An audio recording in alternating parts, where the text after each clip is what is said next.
किसी ने भी नहीं सोचा था कि अगला मुकाबला एक ममी से होगा। वो लाश एक सख्त और भारी आर्मर पहने हुए थी। कहा जाता है कि वो जापान का सबसे महान सोर्ड्समैन था। दुनिया भर में क्लोनिंग पर सख्त बैन है, लेकिन टोकुगावा के पास पैसों की कोई कमी थोड़ी ना है। उसने खरबों रुपए खर्च करके दुनिया के सबसे बड़े साइंटिस्ट को बुला लिया। साइंटिस्ट ने उस ममी की रीढ़ की हड्डी को बहुत ध्यान से खोला। अंदर की नसें इतनी ज्यादा स्ट्रांग थीं कि उन्हें देखने के लिए किसी माइक्रोस्कोप की भी जरूरत नहीं थी। उसकी ब्लड वेसल्स एक आम इंसान से 3 गुना ज्यादा मोटी थीं। उसकी हड्डियों को देखकर साफ पता चल रहा था कि उस इंसान ने अपनी जिंदगी में कितनी कड़ी मेहनत और ट्रेनिंग की थी। साइंटिस्ट ने ममी की बॉडी से सेल का न्यूक्लियस निकाला और उसे एक स्पेशल एग सेल में डाल दिया। एम्ब्रियो बहुत तेजी से ग्रो करने लगा और बीच में उन्होंने उसमें थोड़ा सा एंशिएंट ह्यूमन का डीएनए भी मिक्स कर दिया। धीरे धीरे उस क्लोन की बॉडी पूरी तरह बन गई और आखिरकार वो आइसोलेशन चैम्बर को तोड़कर बाहर आ गया। किसी ने सपने में भी नहीं सोचा था कि वो ममी कोई और नहीं बल्कि जापान का लेजेंडरी सोर्ड्समैन मियामोटो मुसाशी था। ये देखकर लोग इमोशनल हो गए, क्योंकि हिस्ट्री में सबसे ताकतवर वर्ड सबसे पहले इसी आदमी के लिए यूज हुआ था। उस वक्त वहीं खड़ा था। अचानक उसके कानों में एक जबरदस्त हार्टबीट की आवाज गूंजी। वो आवाज ऐसी थी जैसे आसमान से गिरी हुई बिजली सीधे उसके दिल में उतर गई हो। बकी उस धड़कन की पावर से पूरी तरह हिल गया। वो धड़कन उसकी अपनी हार्टबीट से कहीं ज्यादा स्ट्रांग थी, जैसे कोई सोया हुआ मॉन्स्टर अब जाग चुका हो। बाकी को क्लियर हो गया था कि इस ताकत का कोई मुकाबला नहीं कर सकता। वो हार्टबीट बाकी सभी फाइटर्स से बिल्कुल अलग थी, जैसे कोई तूफान सब कुछ तबाह करने आ रहा हो, जिसे फील करते ही अंदर से डर पैदा हो जाए। बाकी समझ गया कि यह धड़कन एक ऐसे वॉरियर की है जो आज से पहले इस दुनिया में कभी नहीं आया। इधर साइंटिस्ट्स मुसाशी की पूरी बॉडी को चेक कर रहे थे। सभी वाइटल साइंस नॉर्मल थे, कोई गड़बड़ी नहीं थी, लेकिन पैदा होने के बाद भी वो अब तक होश में नहीं आया था। अगर वो ऐसे ही सोता रहा तो ये पूरा क्लोनिंग एक्सपेरिमेंट वेस्ट हो जाएगा। इसी बात पर साइंटिस्ट के बीच तेज बहस शुरू हो गई। तभी टोकुगावा ने जोर से टेबल पर हाथ मारा, क्योंकि उसके दिमाग में एक आइडिया आ चुका था। उसने कहा कि अगर मुसाशी सिर्फ फिजिकली जिंदा हो भी जाए तो वो बिना दांत के शेर जैसा होगा, क्योंकि उसके पास अपनी पिछली जिंदगी की यादें ही नहीं हैं और ना ही उसकी बेमिसाल तलवारबाजी। सिर्फ बॉडी को जिंदा करना काफी नहीं था, इसलिए टोकुगावा ने डिसाइड किया कि वो अपनी बहन को बुलाएगा। वो मुसाशी की आत्मा को वापस लाएगी। उसकी सोल समनिंग पावर इतनी जबरदस्त थी कि वो जिंदा इंसान की आत्मा को भी खींच सकती थी।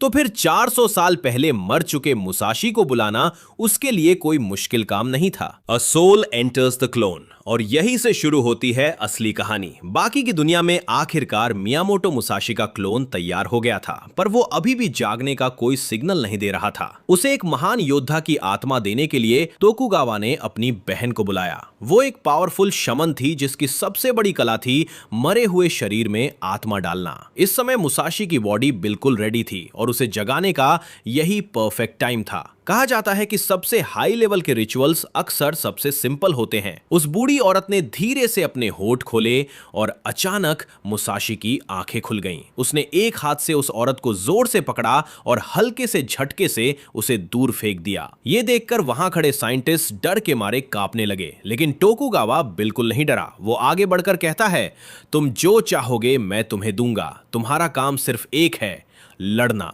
दुनिया के सबसे खतरनाक फाइटर्स को चैलेंज करना। इतना कहकर वो एक बेहद कीमती बैटल आउटफिट निकालता है। ये स्पेशली मुसाशी के लिए बनाया गया था। हजारों रेयर मटेरियल से बना ये आउटफिट उसकी ताकत को उसकी एक्सट्रीम लिमिट तक पुश कर सकता था। मुसाशी अब मॉडर्न शहर की भीड़ भरी सड़कों पर चल रहा था। ऊंची ऊंची बिल्डिंग्स उसे किसी बड़े मॉन्स्टर्स जैसी लग रही थीं। उन्हें देखकर उसकी आंखें फटी की फटी रह गईं। लोहे के डिब्बे घोड़ों से भी तेज दौड़ रहे थे। मुसाशी को समझ ही नहीं आ रहा था कि दुनिया इतनी आगे कैसे बढ़ गई। उसकी पूरी सोच हिल गई थी, जैसे एक एंशिएंट इंसान की दुनिया ही टूट चुकी हो। फिर टोकुगावा उसे लेकर अंडरग्राउंड अखाड़े में पहुंचता है। यहां आते ही मुसाशी के चेहरे पर एक अजीब सी शांति आ गई। वो समझ जाता है कि यही उसकी असली जगह है। Musashi versus Kinichiro. तभी एक ताकतवर बूढ़ा आदमी आगे आता है। मॉडर्न वर्ल्ड में आ चुके मियामोटो मुसाशी अपनी पहली फाइट फेस करने वाले थे। एक टाइम में जापान का सबसे महान तलवारबाज माना जाता है। कहा जाता है कि वो अब तक 20 से भी ज्यादा टॉप मार्शल आर्टिस्ट को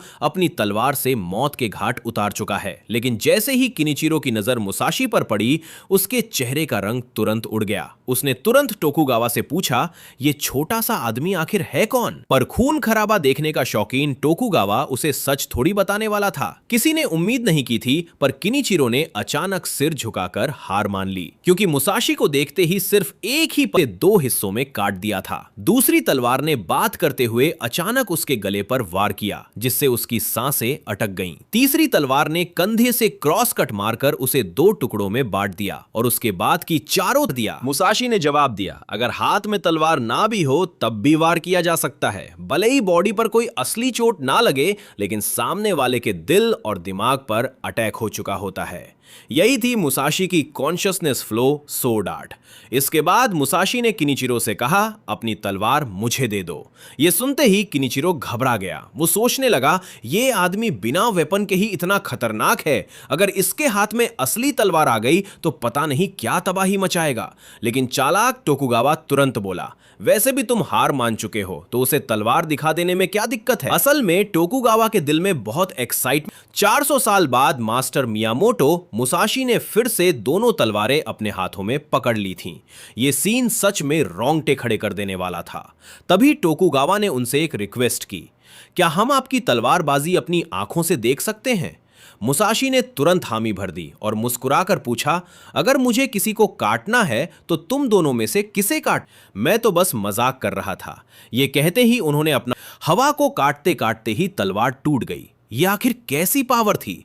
उनके हाथ में आते ही वो मजबूत ताची तलवार भी एकदम कमजोर लगने लगी। मुसाशी टूट सकती है।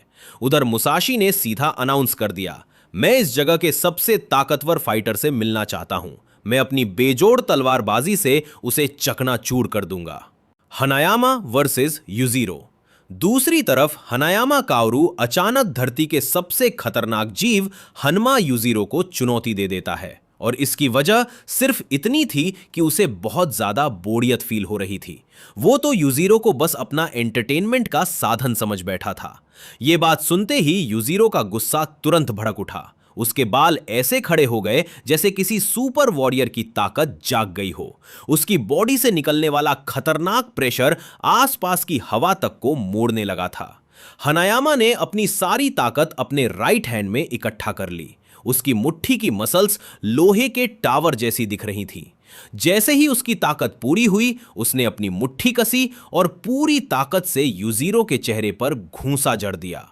हनायामा हमेशा से यही मानता था कि उसके पास रॉ स्ट्रेंथ भी है और नेचुरल टैलेंट भी, इसलिए उसे पावर बढ़ाने के लिए किसी खास ट्रेनिंग की जरूरत नहीं है। उसी पल हनायामा का पंच सीधे युजीरो के फेस पर लगा।